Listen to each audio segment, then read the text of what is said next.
بسم اللہ الرحمن الرحیم۔ محترم ناظرین، قرآن کریم کے کچھ مخصوص اور منتخب واقعات آپ کو سنائے جا رہے ہیں۔ آج کی ویڈیو میں انشاءاللہ ہم تبع کی قوم کا اور اس تبع کا تذکرہ سنیں گے جنہوں نے حضور اکرم صلی اللہ علیہ وسلم کے اس دنیا میں تشریف لانے سے 800 سال پہلے حضور اکرم صلی اللہ علیہ وسلم کے نام پر ایک وصیت نامہ لکھا تھا۔ بڑی انٹرسٹنگ سٹوری ہے، بڑا شاندار واقعہ ہے، اس لیے آپ ویڈیو کو کمپلیٹ دیکھنے کی کوشش کریے۔ یہ جو قوم تبع ہے،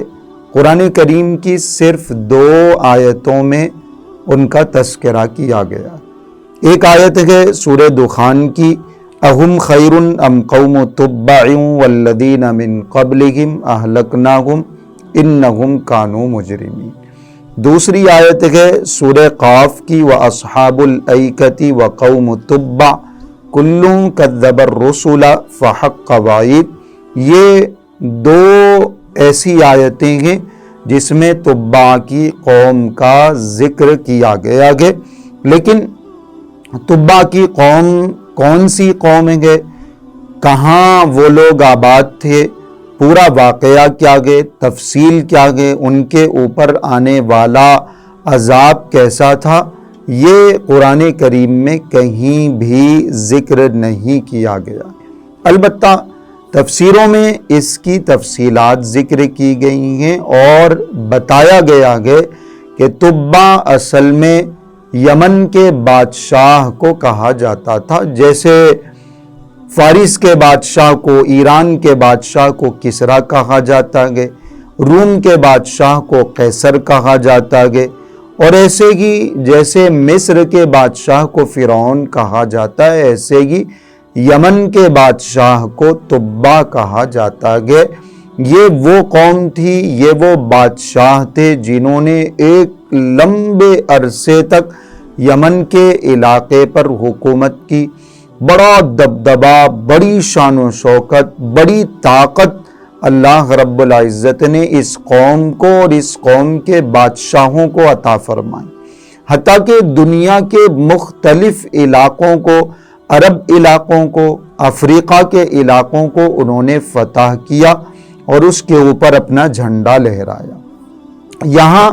اس آیت میں جس تبع کا تذکرہ ہے اس کے بارے میں یہ بات ذکر کی گئی ہے کہ اس کو تبع حمیری کہا جاتا ہے، اور ایسے ہی بعض روایتوں میں نام ہے کہ اس کا نام اسعد ابو قریب تھا، اور اس کے بارے میں یہ بات بھی تفسیروں میں ذکر کی گئی ہے کہ یہ جو اسعد ابو قریب یا تبع حمیری ہے، جس بادشاہ کا آیت میں تذکرہ ہے، جس تبع کا تذکرہ ہے، وہ ایمان والا تھا۔ روایتوں میں بھی اس سلسلے میں ذکر کیا گیا ہے۔ نبی کریم صلی اللہ علیہ وسلم سے ایک روایت منقول ہے، لا تسبوا تبعا فإنہ کان قد اسلم، کہ تبع کو برا بھلا مت کہو اس لیے کہ وہ اسلام لا چکا تھا۔ ایسے ہی ایک اور روایت ہے حضرت عائشہ رضی اللہ عنہا سے، اور صحیح روایت ہے کہ تبع جو ہے وہ ایک نیک آدمی تھا، کانا تبع رجلا صالحا الا تری ان اللہ ذم قومہ ولم یذمہ۔ اللہ نے تبع کی قوم کی مذمت بیان کی، ان کے اوپر آنے والے عذاب کا تذکرہ کیا، تبع کی مذمت بیان نہیں کی، اس کے اوپر کوئی عذاب نہیں آیا۔ تو ان روایتوں سے یہ بات معلوم ہوتی ہے کہ تبع جو ہے وہ تو ایمان والا تھا، اس نے اسلام قبول کر لیا تھا، لیکن اس کی قوم نے اسلام قبول نہیں کیا، اللہ کے دین کو انہوں نے نہیں مانا، ایمان قبول نہیں کیا، جس کے نتیجے میں اللہ رب العزت نے ان کے اوپر عذاب مسلط کیا۔ یہ عذاب کیسا تھا اس کا کہیں بھی کوئی تذکرہ نہیں۔ اس لیے بعض حضرات یہ کہتے ہیں کہ تبع کی جو قوم ہے وہ اصل میں قوم سبا ہی ہے، جو یمن ہی کے علاقے میں رہتی تھی، جس کے سلسلے میں ابھی ہم نے ایک ویڈیو بنائی قوم سبا کے اوپر جو آنے والا عذاب ہے اس عذاب کا ہم نے تذکرہ کیا۔ ان کے اوپر جو عذاب آیا وہ سیلاب کا عذاب تھا، بستیاں پوری تباہ و تاراج ہو گئی تھی۔ تو اکثر حضرات یہ کہتے ہیں کہ قوم سبا اور قوم تبا ایک ہی ہیں، یعنی تبا کی قوم کے اوپر بھی سیلاب ہی کا عذاب آیا اور اسی عذاب سے ان کو اللہ رب العزت نے ہلاک کیا۔ یہ بات تو تفسیروں میں ذکر ہے، اس سے زیادہ کوئی بات تبا کی قوم کے اوپر آنے والے عذاب کے سلسلے میں ذکر نہیں۔ لیکن ایک اور واقعہ، ایک اور بات بڑی انٹرسٹنگ، بڑی شاندار تبا کے سلسلے میں ذکر ہے، تبا ہمیری کے سلسلے میں، جن کا نام اسعد ابو قریب تھا۔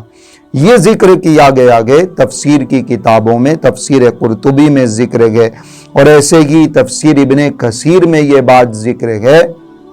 کہ جب دنیا کے مختلف علاقوں کو فتح کرتے ہوئے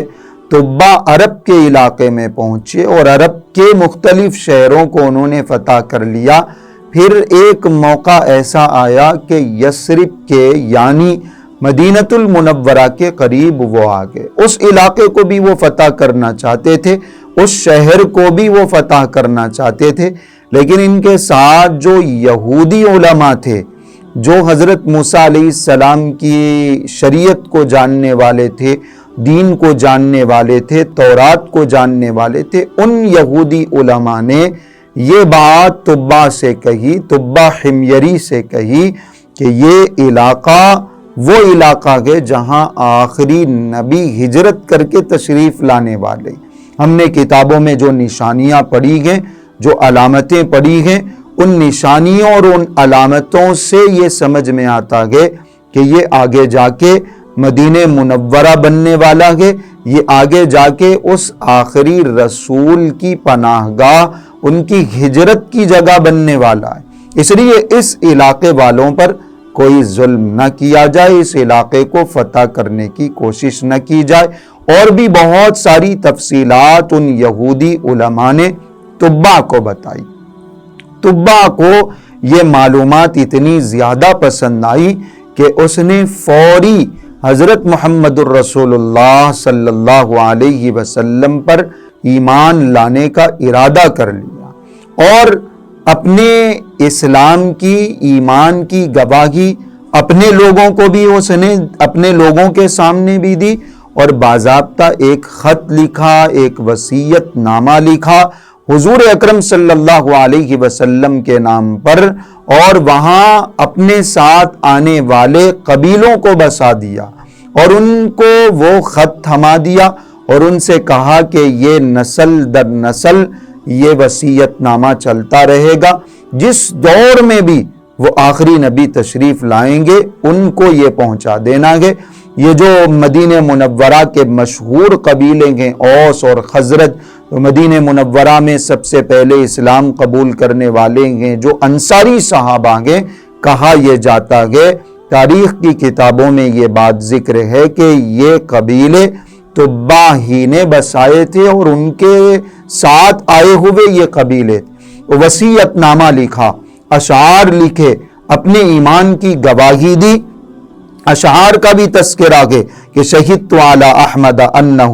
رسول من اللہ بار النسم فلو مد عمری الی عمرہ لکنت وزیرا لہ وابن عم، میں گواہی دیتا ہوں کہ حضرت احمد یعنی حضرت محمد الرسول اللہ صلی اللہ علیہ وسلم اللہ رب العزت کے رسول ہیں، کاش میری عمر لمبی ہو جاتی تو میں ان کا معاون بن جاتا، مددگار بن جاتا، ان کا بھائی بن جاتا۔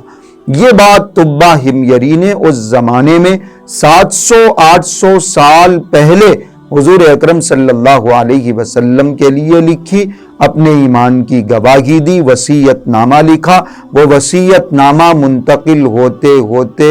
حضرت ابو ایوب انصاری رضی اللہ عنہ کے پاس پہنچا، اور نبی کریم صلی اللہ علیہ وسلم جب ہجرت کر کے مدینہ منورہ تشریف لے گئے، سب سے پہلے حضرت ابو ایوب انصاری رضی اللہ عنہ کے گھر پر قیام فرمایا، اور روایتوں میں آتا ہے کہ بعض صحابہ نے حضرت ابو یعلا نے یا حضرت ابو ایوب انصاری رضی اللہ عنہ نے وہ خط حضور اکرم صلی اللہ علیہ وسلم کو پیش بھی فرمایا۔ یہ ایک بڑی شان حضور اکرم صلی اللہ علیہ وسلم کی اس واقعے سے معلوم ہوتی ہے، تبہ حمیری کے اس واقعے سے معلوم ہوتی ہے۔ تو قرآن کریم میں تبہ حمیری کا تذکرہ نہیں، تبہ کی قوم کا تذکرہ کہ جن کے اوپر عذاب آیا تھا، اور جو اصل تبہ ہیں، جو بادشاہ ہیں تبہ حمیری، وہ ایمان والے تھے، انہوں نے حضرت موسیٰ علیہ السلام کی شریعت پر بھی ایمان لایا تھا، اور نبی اکرم صلی اللہ علیہ وسلم کے بارے میں سنا تو آپ علیہ الصلاۃ والسلام پر بھی آپ علیہ الصلاۃ والسلام کے اس دنیا میں تشریف لانے سے پہلے ایمان لائے۔ یہ ایک بڑا دلچسپ واقعہ ہے جو آپ کو سنایا گیا ہے۔ اگر یہ ویڈیو آپ کو پسند آئی ہے، یہ واقعہ آپ کو پسند آیا ہے تو لائک کریے، کمنٹ کریے اور دوسروں کو شیئر کر کے بتائیے کہ ہمارے اور آپ کے آقا حضور اکرم صلی اللہ علیہ وسلم کی شان کیسی ہے۔